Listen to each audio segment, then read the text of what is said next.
Today, I want to talk about relapse prevention, which is an absolute critical aspect in any recovery when you experience substance abuse or use. And there are a few effective strategies that can support that relapse prevention. Um, for example, the most important one is really to be able to identify your triggers in the high risk situations. So there are a few triggers that you can sort of identify, uh, especially the emotional ones.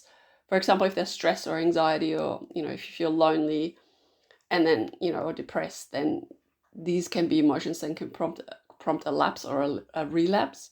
So learning to identify these feelings and how they lead to cravings is crucial.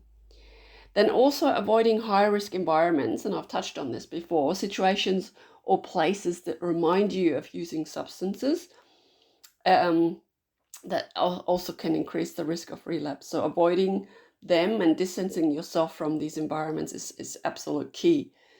And then you can also plan for this. So you develop the strategies for situation where relapse might be more likely.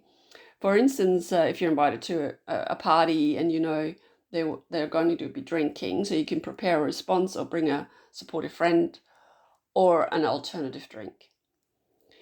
Um, Another one is really building a strong support network. So, this can be therapy and counseling, or it can be support groups, or it can be family and friends that are really supportive and encouraging towards you.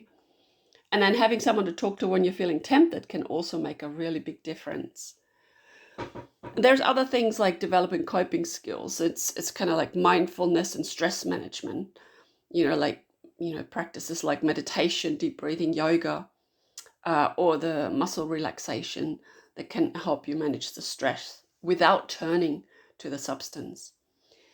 Healthy distractions, that might really be a good one to distract you from the cravings such as exercise, you know, pick up a hobby that you like, or any creative outlets like painting or writing, maybe reading a book. Problem solving is also big. That basically will help you navigate any challenges that might come up in terms of wanting to use again. What's really important and what's actually quite helpful is having a structured routine.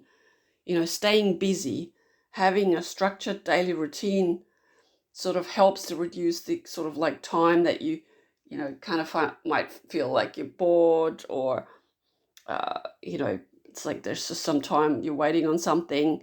Oh, what do I do now? So it's almost like you've got to prepare for these idle times, where you sort of say, okay, if I have spare time that I might feel bored, I'm going to do this and that. And you can actually write down a list with activities that will distract you in those times so that you don't have to think about it. Because oftentimes when we sort of start having the cravings, we can't think straight. So it's really good to have a list and say, okay, oh yeah, okay, right, I wrote this down, I'm going to do that now.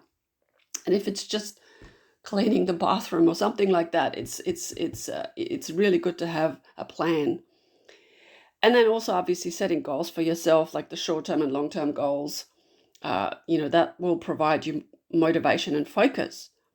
And that's really important. It's keep on track and stay focused. Often we also have to really be aware and self-reflect. We need to monitor our thoughts and behaviors, and also recognize the early warning signs. This might include negative thinking or self-pity. So it really helps to stay on top of that, because that could escalate into a full relapse very quickly. And obviously, healthy lifestyle habits. It's really good to exercise regularly, eat well, and sleep well. Just the general, normal things that will sort of keep you on track and improve your mood, reduce the stress, and help manage the cravings. Um, Sometimes we have like sort of like negative thoughts and even irrational thoughts that may lead to cravings. So that's kind of like a cognitive behavioral restructuring that might have to sort of look into. Sort of mental health professionals are really good at helping with that. And then obviously, have a plan when those cravings occur. Um, it's again those distractions again, so distract yourself, go for a walk, or practice relaxation techniques, or call your therapist maybe, or do any activity just to distract yourself, and do the delay tactic. Delay your decision for decision to use for 20-30 minutes, and then because those cravings come and go. And then also obviously make time to celebrate your milestones, because you can definitely reward yourself and give yourself a pat on the shoulder by staying focused and motivated.